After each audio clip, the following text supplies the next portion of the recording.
In generale, quando una persona muore, nessuno ama dire la parola è morto, si preferiscono usare degli eufemismi diversi, che ne so, non è più, è finito, è passato a miglior vita, a fornute e soffrì. Beh, però in lingua napoletana ci sono insomma dei modi di dire per definire una persona deceduta che sono straordinari. La prima di queste è, una molto diffusa, è chi le si è fatta a cartella, si è aisata a cartella. Cos'è la cartella? Non è certo quella degli allievi che vanno a scuola, è la dichiarazione di morte, la cartella mortuaria, quella compilata appunto dal medico. Un'altra è chi le si è fatto viaggio, si è fatto l'ultimo viaggio, il viaggio insomma verso il mondo dell'aldilà, se ne è partito. Chi le si è ricettato? Sì, trovare ricetto in italiano vuol dire trovare un po' di pace. Ha ricettato in napoletano vuol dire insomma trovare la pace definitiva, diciamo, la pace eterna. Chi le sta in daschiere l'angelo? E beh, ormai è fra gli angeli del paradiso. Oppure ancora un'altra, chi lo Signore se l'è chiamato. Se ti stava simpatico puoi dire si è addormentato per sempre. Se ti stava antipatico puoi dire è schiattato. Ecco, insomma. Un'altra locuzione è chi le ha asciuti che viene annanzi. Questo è bellissimo, chi viene annanzi.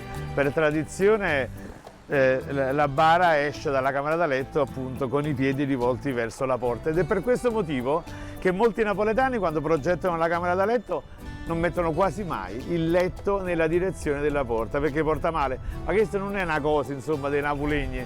Molti architetti quando progettano una casa evitano di mettere il letto in direzione della porta.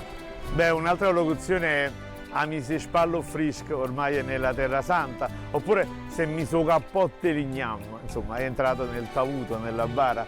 Chi le se ne aiuta all'aria Carduna, Largo dei Cardoni, sì, era il nome dove a metà del Settecento nacque il cimitero delle 366 fosse, una perfetta macchina mortuaria voluta da Carlo di Borbone e poi da suo figlio Ferdinando. Arrivò Ferdinando Fuga a creare questo cimitero che superava il concetto di seppellimento in una fossa comune, creando 366 fosse, 19 per 19 più 6, insomma una cosa complicata, e in questo modo si potevano, una per ogni giorno, seppellire i morti della giornata. Una macchina mortuaria perfetta voluta dall'architetto Ferdinando Fuga, architetto illuminista assolutamente razionalista. Questo cimitero nacque nel largo che veniva detto o Larghe e Carduno, perché lì c'era il cardo, una pianta simile al carciofo, e per questo motivo quando una passa a miglior vita, chi le se ne aiuta, o l'aria Carduna. Infine mi viene chi le se ne è asciuto con tiro a 4, o tiro a 6 o tiro a 8. Cos'era il tiro a 4? Era la carrozza portuaria che veniva tirata appunto da 4 cavalli. E quando parliamo di carrozze con cavalli mortuari, beh, il riferimento va subito a Bellomun, che era una delle più antiche agenzie mortuarie napoletane, pensate un po', 1820, e storicamente offriva questo funerale a cavalli. E nasce un'altra locuzione volgarissima, lo premetto, che noi però ragazzi adottavamo nel centro storico quando vedevamo il tiro a 4 e il tiro a 6. Si peggera a scumme mese e pacche dei cavalli Bellomun. Scusa, questa la devo spiegare. Cioè praticamente i cavalli tendevano naturalmente a sudare e naturalmente veniva fuori, come devo dire, questa schiuma, questa bava fra le natiche, una cosa ripugnante, una cosa completamente inutile, quindi il riferimento semantico se è inutile come la bava che si forma fra le natiche dei cavalli del Bellomun.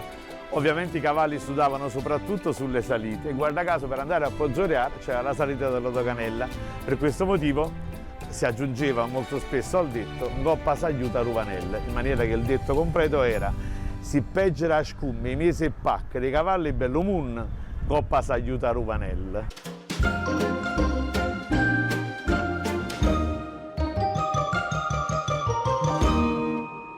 O calendario Napoli 2026, il calendario della napoletanità. Ogni giorno un cartello di Pasquale De Stefano, detto Pasquale Numarare, e un motto napoletano commentato sarcasticamente da Amedeo Colella, che sono io. O calendario Napoli 2026, perché i ritti antichi non falliscono mai.